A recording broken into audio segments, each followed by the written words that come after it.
जी प्रधानाचार्य sir please centre में आ जाएं, सेंटर में आ जाएं। आ जाइए, आप भी आ जाइए।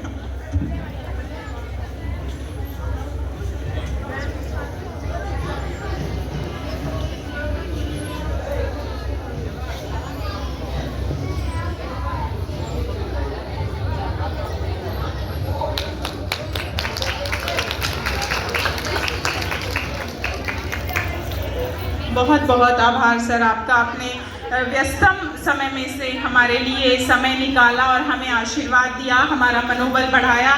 आदरणीय एसडीएम श्री मयंक भारद्वाज जी, बहुत बहुत आभार आपका जिला प्रशासन की ओर से। और हम अपने आगे का जो हमारा कार्यक्रम है, विराजमान हमारे अतिथिगण और भारत के बहुत उन्नत भविष्य जो कुर्सियों पर यहाँ विराजमान हैं, उन सबको भी दिल से बहुत बहुत नमन। गीता जयंती के इस पावन पर्व की आप सभी को बहुत बहुत हार्दिक बधाइयाँ दे रही हूँ। अनफॉर्चुनेटली ये कुछ समय के लिए सत्संग का विषय बन गया है। एजुकेशन है इसके अंदर बहुत बड़ी। महात्मा गांधी जी ने जब इसे पढ़ा, महाभारत पूरे ग्रंथ को ही पढ़ा, तो उन्होंने कहा था ये केवल एक परिवार का विषय नहीं है, ये पूरे भारत की हर पात्र प्लस और माइनस, नेगेटिव और पॉजिटिव पावर का समन्वय है, और जिसमें हर व्यवधान का निराकरण गीता के ज्ञान के द्वारा जो दिया गया। हमने ये तो माना श्री कृष्ण जी ने अर्जुन को ज्ञान दिया।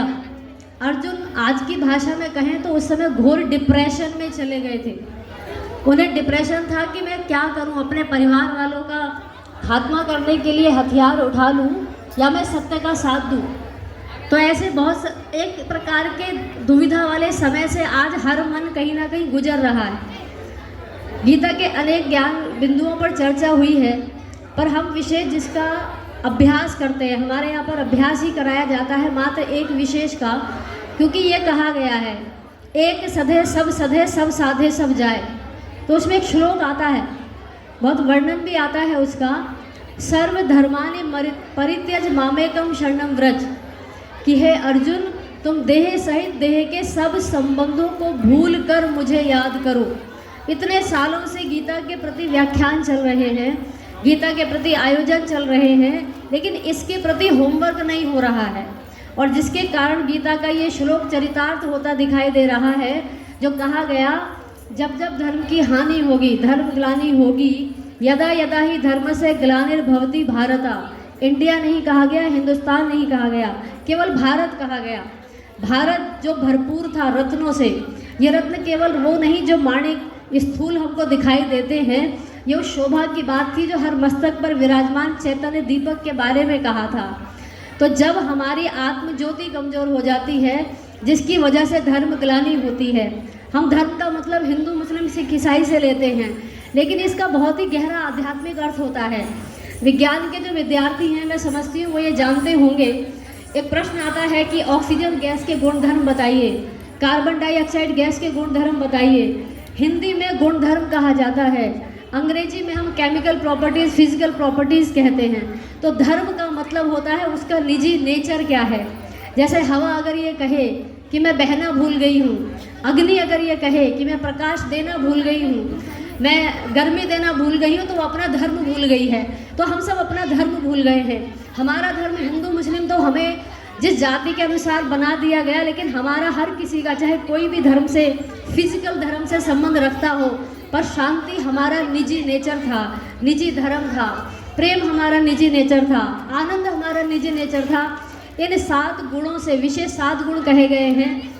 सूर्य का प्रकाश 7 रंगों से बना है, परमात्मा को सतरंगी कहा गया है, 7 चक्र भी 7 रंगों को ही डिनोट करते हैं। उस सब के बारे में तो गीता में कहा गया है, और उसका मात्र जो पासवर्ड है, जो कीवर्ड है, वो यही है, अर्जुन अपने को देह मत समझो, तुम हमेशा से थे और ये मरे हैं, मृतकों से पटी भू है, देख इसमें कहाँ तू है। तो हमेशा से ही हम थे, शरीर हम नहीं हैं। इस बात को सुनने सुनाने से कुछ नहीं होगा, हमें उसे जीना होगा। हम शरीर नहीं हैं, एक दिन छोड़ के चले जाते, पता सबको है, सबको पता है सिगरेट से नुकसान होता है, पर उंगलियों में इतनी ताकत नहीं है जो हटा दी जाए। तो समझ में किसी के पास कमी नहीं है, ताकत की कमी है, और ताकत तब आती है जब बैटरी फुल हो जाती है। बड़े बुजुर्ग अक्सर कहा करते थे, पैर गरम पेट नरम सर ठंडा तो वैद्य को मारो डंडा। आज सर इतना गर्म है कि पूछो ही मत। तो गर्म को ठंडा करने के लिए हमें जिस बैटरी की आवश्यकता है, बैटरी को फुल करने की आवश्यकता है, वो परमात्मा से जुड़े बिना तो संभव नहीं है। हम ऊपर से कुछ भी कहते रहे, लेकिन हमें अपने अंतरतम में जाना पड़ेगा, तब हम गीता के उस श्लोक को जी पाएंगे और भारत को धर्म ग्लानि से मुक्त कर पाएंगे। आशा करती हूँ आप आत्मिक तत्व की गहराई को समझेंगे। आप जिस भी आयु में हैं, बच्चों में आपसे बस ये अंतिम शब्द कह रही हूँ, आप थोड़े समय बाद टीन एज को क्रॉस करके युवा अवस्था में प्रवेश करने वाले हैं।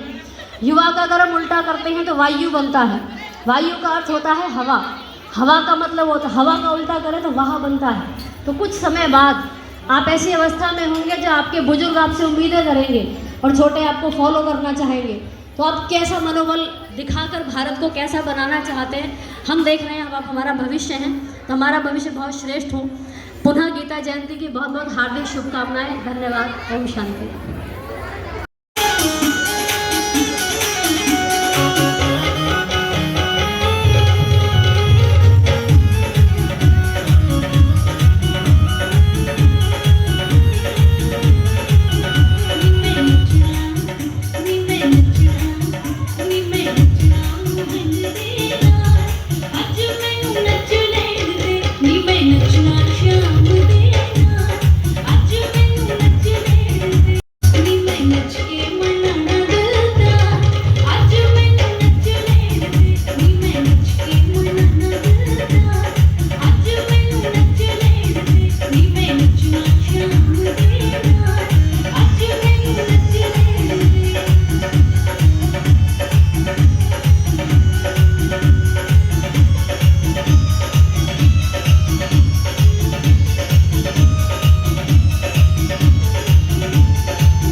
अद्भुत।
माहौल बना रखा सपरी माँ किसे दिन के छोटे जब लिकड़े घूंघट काट चांद तेरा आगा टेक दे गोडे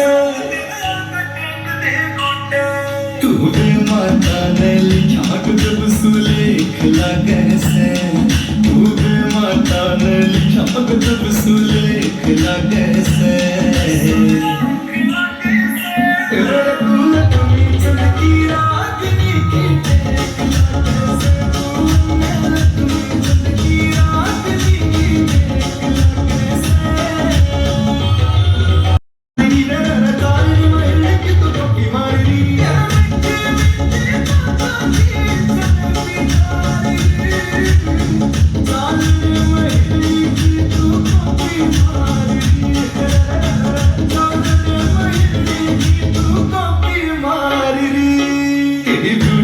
ओरिजिनल बाकी सब फेक लगे से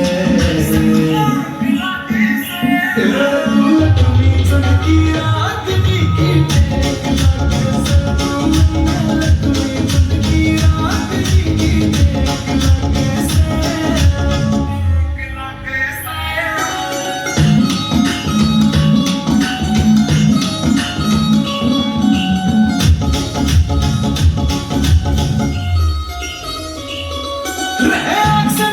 तेरी दाद दौड़े दौड़े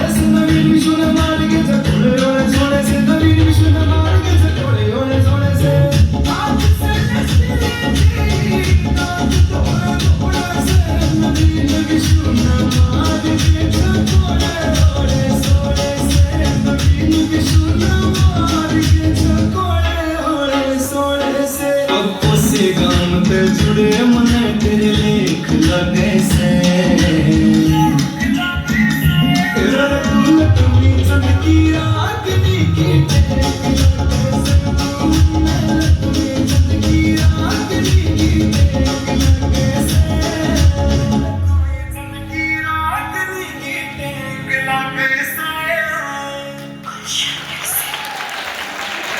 बने रहे आप भी इस मंच पे बने रहे बहुत क्या सुंदर बात। प्रस्तुति और ओवर टू यू